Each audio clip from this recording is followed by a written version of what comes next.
Rektor Universitas Patimura, Profesor M.J. Sapteno, membuka seminar eksistensi tanah-tanah hak barat, Egendom, Erpak, dan Opstal dalam sistem hukum Indonesia setelah berlakunya Undang-Undang Nomor 1 Tahun 1958 tentang penghapusan tanah-tanah partikelir dan Undang-Undang Nomor 5 Tahun 1960 tentang Peraturan Dasar Pokok-Pokok Agraria di Aula Rektorat pada Selasa 5 September 2023. Dalam sambutan sekaligus membuka acara, Rektor Sapteno mengatakan, seminar ini penting bagi Maluku, terutama dengan daerah berkepulauan.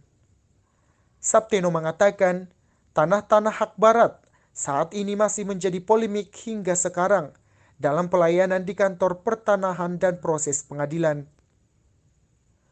Unpati sebagai lembaga ilmiah, kata Rektor, sengaja menghadirkan dua pemateri dalam seminar ini, yakni PLT Dirjen Penetapan Hak dan Pendaftaran Tanah dan staf ahli hukum agraria dan masyarakat adat, Dr. Yagus Suyadi, dan penata pertanahan Madya Direktorat Penanganan Perkara Pertanahan, Dr. Marulak Togatorob. Ini penting, kata Rektor, sehingga banyak orang mengetahuinya. Berikut ini kita simak sambutan lengkap Rektor Unpati Profesor M.J. Sapteno, seperti yang dilaporkan reporter Patimura TV, Janis Balol. Jadi hari ini kedatangan beliau-beliau ini untuk menjelaskan tentang eksistensi tanah-tanah hak barat ini yang sampai saat ini menjadi polemik dalam pelayanan di kantor-kantor pertanahan dan juga di dalam proses pengadilan. Ini yang barangkali perlu, dan sebagai lembaga ilmiah kami sengaja mendatangkan beliau-beliau ini untuk kita berdiskusi tentang ini supaya semakin banyak orang tahu eksistensi tanah-tanah itu setelah berlakunya Undang-Undang Nomor 1 Tahun 58 dan Undang-Undang Nomor 5 Tahun 60 dan perubahannya. Tetapi yang penting adalah bagaimana kita semua memahami eksistensinya, dan ketika melayani masyarakat dan juga dalam proses-proses ketika dibawa ke pengadilan, kita juga bisa memahami bagaimana posisi atau eksistensi tanah itu. Ini yang terjadi, Pak, termasuk kami di Unpati digugat berkali-kali karena tanah ini juga berada di atas tanah Egendom, dan proses-proses penyelesaiannya malah mereka kalah, tapi sampai saat ini mereka masih menguasai tanah itu, padahal sesuai aturan mereka sudah mendapatkan hak-hak mereka sesuai dengan Undang-Undang Nomor 1 Tahun 58 itu. Oleh karena itu perlu dijelaskan supaya orang tidak saling menggugat di atas tanah-tanah yang sebetulnya mereka juga tidak paham.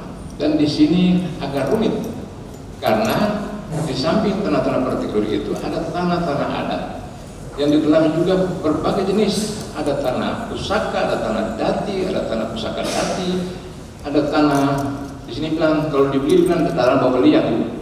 Sehingga keberadaan tanah-tanah itu kalau tidak kita tata secara baik, maka seringkali mereka saling menggugat di pengadilan. Dan saya yakin bahwa bapak-bapak yang kerja di badan pertanahan juga mengalami kesulitan untuk melayani masyarakat ketika eksistensi tanah ini kita tidak duga secara baik, supaya dalam proses pelayanan dan proses sertifikatan kita juga harus mendudukan itu.